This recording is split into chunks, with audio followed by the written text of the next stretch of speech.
ఇవాళ సమ్మక్క సారలమ్మ జాతరలో వేలాది లక్షలాది మంది ఆడబిడ్డలు సమ్మక్కని సారలమ్మను దర్శించుకుంటారంటే వందలాది వేలాది బస్సులను ఆడబిడ్డలకు ఉచితంగా మన ప్రభుత్వం ఏర్పాటు చేసింది కాబట్టి ఇవాళ ఆడబిడ్డలందరూ కూడా దర్శనం చేసుకుంటున్నారు. ఇదే కాదు, ఆరోగ్యం బాగాలేక ఆసుపత్రికి వెళ్తే చచ్చి శవమై ఇంటికి వస్తున్న తెలంగాణ బిడ్డలకు రాజీవ్ ఆరోగ్యశ్రీ పేరు మీద 10 లక్షల రూపాయల బీమా పథకాన్ని అమలు చేసి ఇవాళ పేదలను ఆదుకునే ప్రయత్నం ప్రభుత్వం చేస్తున్నది. ఇదే కాదు, తొందరలోనే మా ఆడబిడ్డలు కట్టెలపై కష్టాలు తీర్చి వాళ్ళ కన్నీళ్లు దూడవడానికి సోనియా మహిళ దీపం పథకం ఇచ్చింది. 400 రూపాయలకే సిలిండర్ వస్తే మోడీ కేడీ కలిసి 1200 రూపాయలు చేసారు సిలిండర్. అందుకే ఎన్నికలప్పుడు మాట ఇచ్చినాం, 500 రూపాయలకే ఆడబిడ్డలకు మీ ఇంటికి సిలిండర్ తెచ్చి ఇస్తామని చెప్పినాం. రాబోయే వారం రోజుల్లో మీకు 500 రూపాయలకే సిలిండర్ ఇచ్చే బాధ్యత మన ప్రభుత్వం తీసుకుంటుంది. గట్టిగా చప్పట్లు కొట్టి ఆడబిడ్డలందరికీ కూడా తెలిసే విధంగా మీరు చెప్పండి. అదే విధంగా వ్యవసాయానికే ఉచిత కరెంటు కాదు, పేదవాడి ఇంటికి కూడా ఉచితంగా కరెంట్ ఇవ్వాలని, పేదవాడి కరెంటు బిల్లుతో కష్టాలు పడొద్దన్న ఆలోచనతోని 200 యూనిట్ల వరకు ప్రతి పేదవాడి ఇంటికి తెల్ల రేషన్ కార్డు ఉన్నవాడికి ఉచిత విద్యుత్తును ఇండ్లకు ఇవ్వాలని ఆనాడు మేము మాటిచ్చినాం. వారం రోజుల్లోనే ప్రతి పేదవాడి ఇంటికి 200 యూనిట్ల వరకు ఉచిత కరెంట్ ఇవ్వాలని ఇవాళ మన ప్రభుత్వం నిర్ణయం తీసుకుంది. పెద్ద ఎత్తున చప్పట్లు కొట్టండి అని చెప్పి మా కొడంగల్ ప్రజల్ని నేను కోరుకుంటున్నా. మిత్రులారా, ఇచ్చిన 6 గ్యారెంటీలలో 4 అమలు చేస్తున్నాం.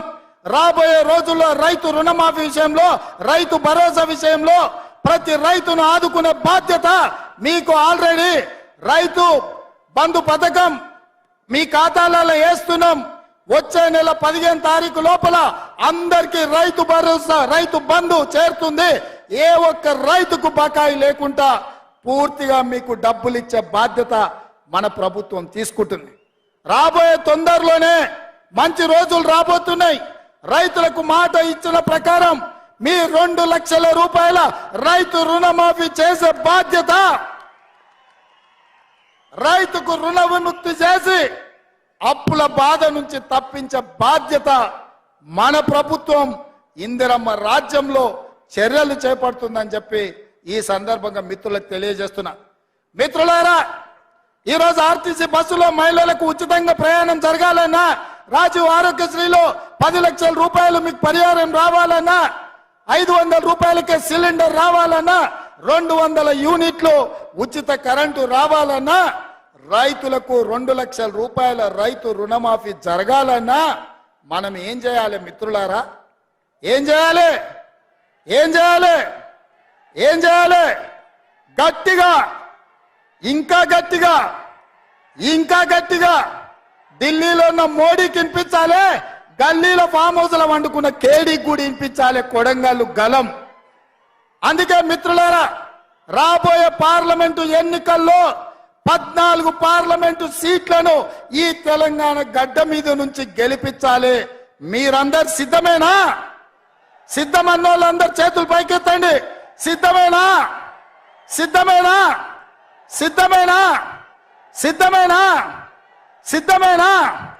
జై కాంగ్రెస్! జై జై కాంగ్రెస్! మిత్రుడు సోదరుడు వంశీచంద్రెడ్డిని ఆశీర్వదించాల్సిందిగా ఈ కొడంగల్లో 50,000 దగ్గకుండా ఆ పైన మెజార్టీ ఇవ్వాల్సిందిగా కోరుకుంటూ మీ బిడ్డగా ఎప్పుడు మీ గౌరవాన్ని నిలబెట్టే విధంగా ప్రయత్నం చేస్తా.